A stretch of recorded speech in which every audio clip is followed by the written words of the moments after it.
We're honored to have City Council member Jeff Cohen with us today. And Jeff, I'd ask for you to lead us in the Pledge of Allegiance, please. I pledge allegiance to the flag of the United States of America and to the republic for which it stands, one nation, under God, indivisible, with liberty and justice for all.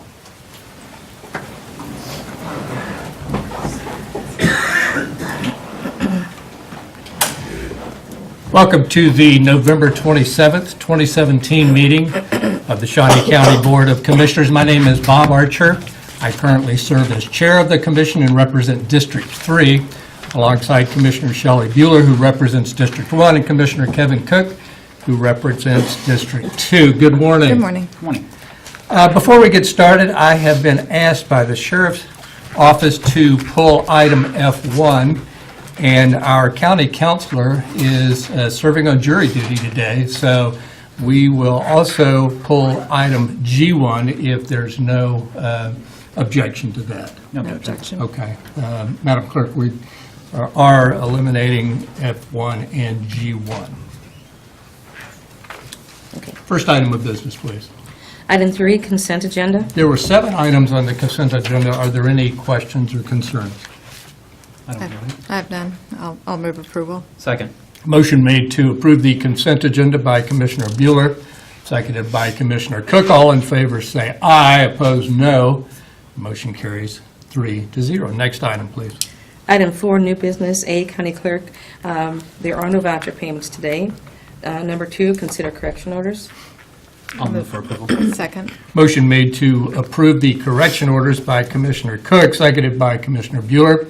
All in favor say aye, opposed no. Motion carries 3-0. Next item, please. Item B, court administration. Number 1, consider approval of request to transfer 2017 budgeted funds of $35,000 into the special project fund for audio-video installation in room 409. Good morning, Charles Heidevitz, District Court. This is going to be the first of many installations that we're going to be doing throughout the quarters, installing video and audio evidence presentation systems into all of the different courtrooms. We don't plan to be able to do this until the first quarter of next year because of all of our construction and rotations that's going to occur. As I noted in this particular project, this was going to be 409, but actually it's going to go into Division 13, which is located on the 3rd floor, and that will probably happen sometime in January. So, as we've done with some of the construction monies for our cyclical maintenance, we're asking to put these dollars into the special project fund and use them at that time when we're ready to proceed. And this has been budgeted from our account, from our 2017 budget, and we're just looking to hold that. I've talked to Betty Greiner about this, and she has no objections to it as well. Okay. $35,000 that's a lot of money. Yes, Chuck. Can you explain what we're getting for our money? We're getting monitors, projectors, all of the support mechanisms. Wolf Vision is it.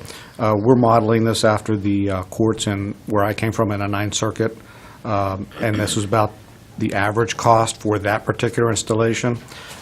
You can be very robust, and it costs a lot more, but this is very pared down to what we're doing, and so we think that this is going to be a great service to all of the attorneys and all of the litigants in Shawnee County. And we feel that this is a very, very well thought out price structure. We did go out for bid for Division, excuse me, for Division 3, which is actually room 410 because they've actually moved. The price came in at $32,000 for what we did. So we just bumped it up just a little bit just to make sure that there were no loose ends. So this is right in line with the bid structure that we've already gone through. Okay. Commissioner Cook, any questions or concerns? I mean, I appreciate that we're going to have audio-visual that will be available to both the defense and the prosecutor's office. In the past, prosecutor's offices would often get grants for audio-visual equipment that they would be able to use, but if you were a defense counsel, you were responsible for trying to figure out your own equipment and get it hauled over to the courthouse and brought in. and so that alleviates a lot of that necessity. So, because when you're doing that, you're coming through the security, and it creates quite a hustle and bustle trying to get in and out. So having it here does alleviate part of that. I share the concern with the cost, I mean, because $35,000 is quite a bit of money to spend on one courtroom with audiovisual, and so maybe it's, and all we're doing now is establishing the project fund. Maybe if Mr. Heidovitz could come back and kind of have a little bit more of a presentation on what all the equipment is that we're looking at. Again, I think that it's good for the public to know what the $35,000 is going to. Certainly, that's not a problem. Yes, The Commissioner only thing I Bueller. would add is question about long-term maintenance. I mean, are there maintenance contracts that you Certainly. anticipate and that sort of thing? So Yes, the there are. costs from All the year to equipment year? comes with standard contracts that go along with that. Okay. And the company that's going to be the initial installation, which for room 410, is a local company. So a lot of the bidders were from all the way out to Kansas City. So timing was also a factor in our consideration, but they did come in at the best price, and they met all of the specifications that we needed. They're state contract vendors, they're well-recognized within the field, and we're very comfortable with that particular organization and the support that they're going to be able to give us at state contract pricing. Okay. Yeah, I share Commissioner Cook's response or request that we have a presentation on this. It's a lot of money, and I think a demonstration of how it links to the mission of the courts would be very helpful. Certainly. Are we going to table this until then, or are we going to push the money aside? No, I think we can, yeah, I think we can put the money aside. It's just that we would like to provide more information to the public to document what we're getting for our money. I can do that for you. Commissioner? Yes, Commissioner Cook. As we talk about this item and then the next item on B2, which are both going to go into the same courtroom, I would anticipate that this is a courtroom that down the road we would have renovations to, as the court has been going through and redoing the courtrooms one at a time. How these expenditures are going to fit into the renovations, making sure that we're not going to be putting something in and then tearing it back out in a year's time. Making sure that we're having that eye with the forward goal. Sure. I can address that now, or wait until we get to that particular item. Oh, wait till we get to that item if you have more information. But I'll make a motion to establish the special project fund. Second. Motion made to approve by Commissioner Cook, seconded by Commissioner Bueller. All in favor say aye. Opposed, no. Motion carries 3-0. Next item, please. Item B2, consider approval of request to purchase 14 jury box pedestal chairs, including installation, for Division 13 at a cost of $9,873.15 with funding from the 2017 budget. Good morning, Charles Heidovitz, District Court. This is for 14 new jury box chairs in Division 13. The fabric is being worn, tattered, and it is time to start replacing these chairs, some of them which may be original to this courthouse. In regards to Commissioner Cook, Division 13 has already undergone its cyclical maintenance. However, these chairs basically are bolted to the floor. So they screw into the wood, they come out, they sit over top of the carpeting. So it's a matter of taking 5 screws out, 5 screws in. These are identical size to the existing chairs. So there is no issue regarding the jury box in and of itself. So it's a very simple installation. Additional questions or concerns? Yeah, and just so to say, this has been budgeted, and this is a project that will be going forward in the next year or so. I'll move approval. Second. Motion made to approve by Commissioner Bueller, seconded by Commissioner Cook. All in favor say aye. Opposed, no. Motion carries 3-0. Next item, please. Item B3, consider approval of request to purchase 5 bookcases, including installation for room 403 at a cost of $5,542.90 with funding from the 2017 budget. Good morning, Charles Heidovitz, District Court. This is for replacement of bookcases in Chief Judge Wilson's chamber. They now would match all of our existing chambers furniture, and we respectfully ask that you grant this. This We looked at this early in the year, but due to the cost, the chief judge says, let's wait until we see where we are financially. And at this point, we think that we're in a position to be able to do that. So we thought about it, we held off on it, but now towards the end of the year, we have the budget dollars, and we'd like to expend those from our current budget. Smart move. I'll move to approve the request. Second. Motion made to approve by Commissioner Archer, seconded by Commissioner Cook. All in favor say aye. Opposed, no. Motion carries 3-0. Next item, please. Item B4, consider approval of request to purchase a conference table, guest seating, and bookcases in room 310, including installation, at a cost of $7,199.85, with funding from the 2017 budget. Good morning, Charles Hydovitz, District Court. This is for current Division III, which is now located in Judge Yeoman's former courtroom and chambers on the third floor. Similar to Judge Wilson, the conference table was much too large for the area. You really couldn't get around it, but Judge Yeoman, I guess, liked all that space, and the bookcases were mismatched, and they were falling apart, they were peeling. So Judge Watson has asked if we could do this, and again, we waited till the end of the year to determine whether or not we have the finances to do that. We got a bid, state contract pricing, and we can. We've also allowed, I think it was Parks and Rec who came in, took the conference table and chair, so it was able to be recycled to another county agency, so there will be no additional costs there. So we ask that you respectfully approve this purchase. Questions or comments for Chuck? Happen. And again, these are coming out of the 2017 budget. Correct. And we've approved this, and this is what we've been planning for over the next year. And so part of our goal is to start revitalizing using our budget. I'll move approval. Second. Motion made to approve by Commissioner Cook, seconded by Commissioner Bueller. All in favor say aye. Opposed, no. Motion carries 3-0. Thank you, Chuck. Thank you very much. Next item, please. Item C, Parks and Recreation, number 1, consider approval of request to solicit requests for qualification for sports officiating services for leagues and tournaments.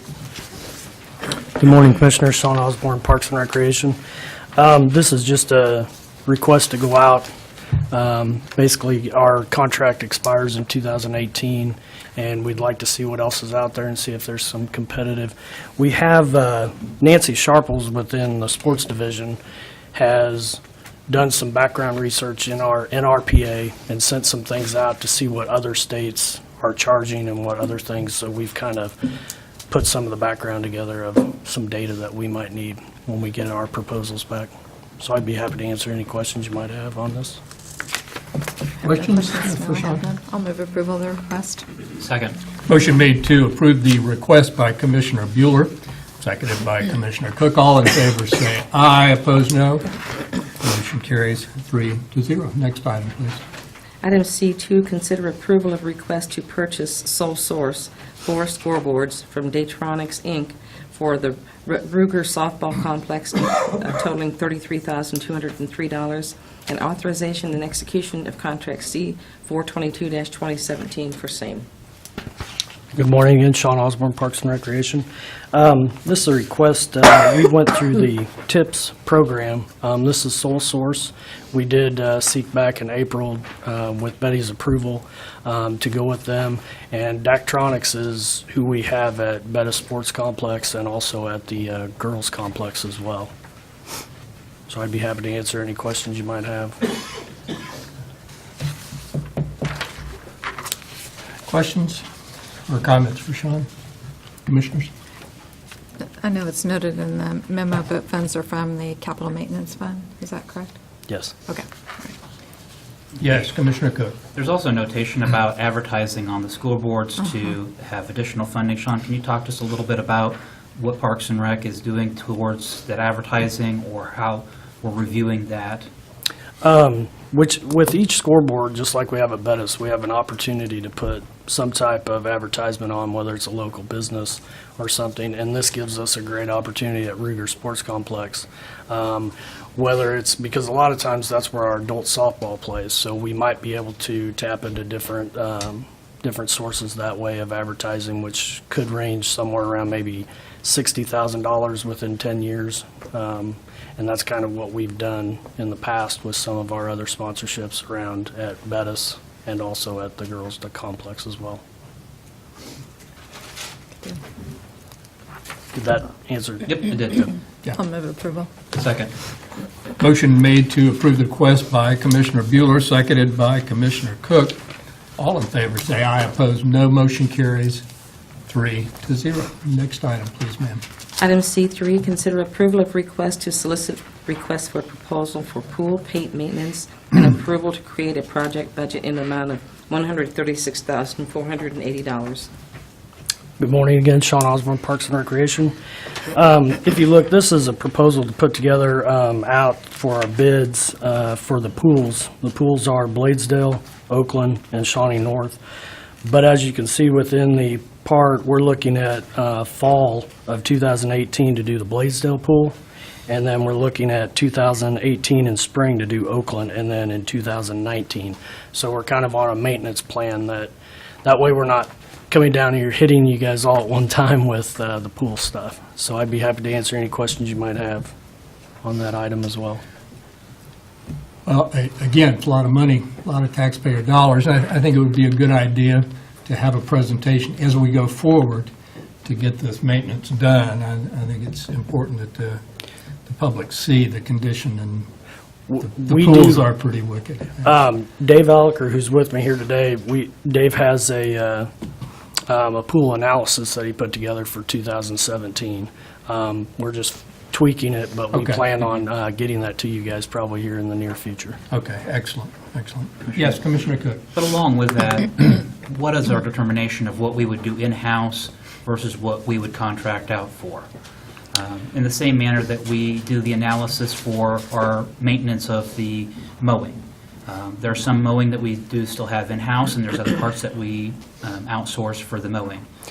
Well, within the pool, last year was kind of our first year. We went out to source to have somebody come in and power clean the pools and everything, which has worked out great because it freed up a lot of our individuals to do some other repairs. And then the pool painting, this is something that we try to leave to the experts. They're in and out. They do it every single, they do more than just our pool. They do other pools as well. So not that we can't, but it's probably tax dollars, money spent better by going out to have somebody do that as well. If that answers. Okay. I'll move approval. Second. Motion made to approve by Commissioner Bueller, seconded by Commissioner Cook. All in favor say aye. Opposed, no. Motion carries 3-0. Thank you. Thank you, Sean. Next item, please. Item D, Public Works Solid Waste. Number 1, consider approval of request to pay Shawnee County Consolidated Rural Water District Number 4 $37,216.12 for relocation adjustment of its facilities for the Northwest Dundee Lane Culvert Replacement Project based on actual costs with a financial impact of an increase of $11,616.12 over the original estimate with funding from the special bridge account. Good morning, Commissioners. Tom Blunt, Public Works and Solid Waste. This is the Public Works item. Back in July, we've been working on a project in which we're going to be replacing a culvert on Dundee Lane. And as part of that project, there is a water line under the jurisdiction of Rural Water District Number 4. Back in July, we entered into an agreement with them in which they provided us an estimate of what the cost would be to redo that relocation, since it is in their own easement. They did the work and then sent us their final tabulation of their actual costs. And as you can see, their actual costs ended up being substantially higher than what they had originally had estimated. Unfortunately, there's really not much we can do about it. Their costs are their costs, and since it's in their easement, we essentially owe them. And so this is just bringing to your attention that they have revised what their cost was and is here to get authorization to approve those costs and make payment to Rural Water Number 4. And the funding, as mentioned, would come from the special bridge account. So if there's any questions, I'd be happy to try to answer them. Questions for Mr. Flock? I'll move for approval. A second. Motion made to approve by Commissioner Cook, seconded by Commissioner Bueller. All in favor say aye, opposed no. Motion carries 3-0. Next item, please. Item D2, consider approval of request to award the bid for a chip spreader for chip and seal projects to Kirby Smith Machines, KSM, at a cost of $183,756 with funding of $168,593 from the Equipment Reserve and $15,163 from the Special Machinery Fund. Commissioners, Tom Block again, Public Works and Solid Waste. This is also a Public Works item. And this is the final capital outlay purchase of this year that was authorized by this commission previously. This, as mentioned, is for a chip spreader, which we use extensively when we do our chip sealing work. We've received 4 separate bids from 2 different vendors. In reviewing the bids, we believe that the best bid, and the 2 lowest bids came from Kirby Smith. We believe the best bid was our bid number 1 in the amount of $183,756. And it is our recommendation, when we put together our capital outlay request, we had estimated all the purchases would be $839,000. When we total them all up, the total for all those pieces of equipment ended up being $854,163. And as mentioned in the memo, our estimate for the new machinery was basically spot on, but however, we did not get as much in trade-in value as we had anticipated, as we had it historically. So to keep in line with what the commission had approved for capital outlay, we would recommending that we spend $168,593 from the Equipment Reserve Fund, which would get us up to the $839,000, and then take the balance out of our Special Machinery Fund of $15,163. So if there's any questions, I'd be happy to try to answer them. Questions from Mr. Block? I'll move to approve the request. A second. Motion made to approve by Commissioner Archer, seconded by Commissioner Bueller. All in favor say aye, opposed no. Motion carries 3-0. Thank you. Thank you very much, Tom. Next item, please.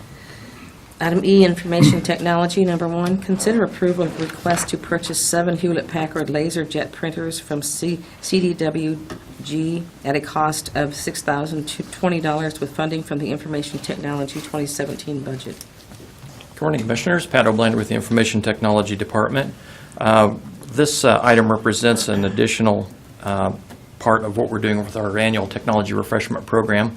We've identified 7 printers that have reached end of service life, and we'd like to replace those with new equipment. These are printers that have attached to them envelope feeders and additional paper trays. We did get bids for those, and CDWG had by far the lowest price for those. And we'd ask for permission to go ahead and purchase those items. If you have any questions, I'd be happy to answer those. Questions for Pat? I'll move approval. Second. Motion made to approve by Commissioner Cook, seconded by Commissioner Bueller. All in favor say aye, opposed no. Motion carries 3-0. Next item, please. Item E2, consider authorization and execution of contract C423-2017, sole source, with no before for a 3-year subscription for security awareness training services at a cost of $38,918.88 with funding from the Information Technology 2017 budget. Commissioners, this item is a piece of, it's an actual training program that provides users of computers with a lot of different resources to help them understand what's dangerous, what's not, how to handle email attachments, a whole wide array of different things that are available. One of the nicest features of this is the ability for the IT department to set up a training regimen that includes things like test phishing emails. We can send out training campaigns to all the users in Shawnee County and see who responds to these test phishing email campaigns. If anybody does click on a phishing email, they are directed to a training resource that shows them what the email contained that was dangerous and how best to handle it in the future if another one like it comes along. So over time, Shawnee County computer users would develop a much higher awareness of what are hazardous emails that are coming in. So that's one facet of the training regimen. There are also a lot of training modules that users can be directed to watch and learn a lot of different security elements. Part of this training also includes training that's available to the home user. They can get on at their home computer, so families of Shawnee County employees can also take advantage of some of these training elements. There is also some interesting features in this training. A ransomware guarantee is built into this that specifies that if Shawnee County is successfully attacked with a ransomware by an employee that has stepped through this training, the know-before company would pay the ransom for that particular infection, which I think is a pretty ringing endorsement of their product. So if you have any other questions, I'd be happy to answer those. Questions for Pat on the know before? Motion to approve. I'll move to approve. I'll second. Motion made to approve by Commissioner Cook, seconded by Commissioner Bueller. All in favor, say aye. Opposed, no. Motion carries 3-0. Thank you, Pat. Thank you, Commissioners. Next item, please. Items F1 and G1 have been pulled. Item 5, Administrative Communications.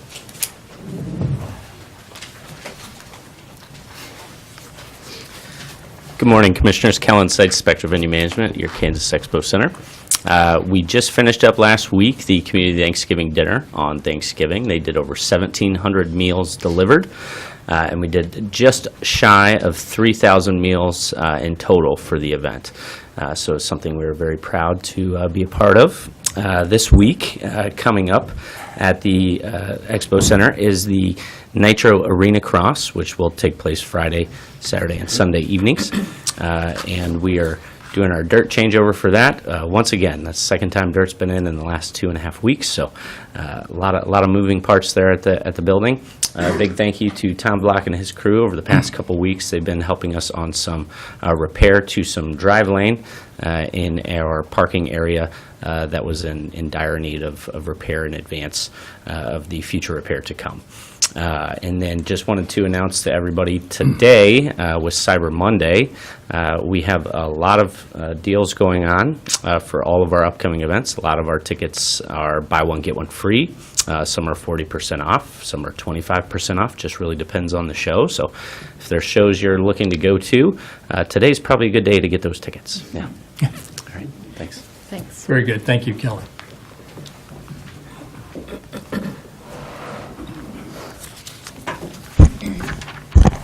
Good morning, Commissioners. Craig Barnes, Health Department. Just wanted to give you guys a little bit of an update, guys and gal, the Tobacco 21 ordinance went ahead of the City Council for non-action discussion last week on Tuesday, November 21st. I thought there was some great dialogue that was happening there. Special thanks to Commissioner Archer, who was in attendance and offered a testimony in support. We had 11 individuals offer a supportive testimony in favor of increasing the legal age to purchase tobacco from 18 to 21. The current iteration of the ordinance mirrors almost identically the county's resolution that we passed in August. So the next date to be aware of is December 5th. It's not tomorrow, but the following Tuesday. And that is when the ordinance itself will go up for vote. So I would encourage any individuals who are interested to go ahead and contact their wonderful city council members and to offer either their support or opposition and give some information out to their council members and talk to them whether or not this would be good for them or not. So thank you so much again. Thank you, Craig. Anyone else for administrative communications? Commissioner Cook.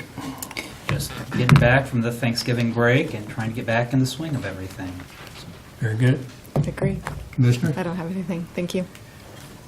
I did want to also mention, and Craig brought it up, that we were able to go before the city council last week. It was a non-action item to discuss Tobacco 21 ordinance, and I will note that the health professionals, the health experts in our community are in favor of Tobacco 21. The one person that spoke against it is a lobbyist.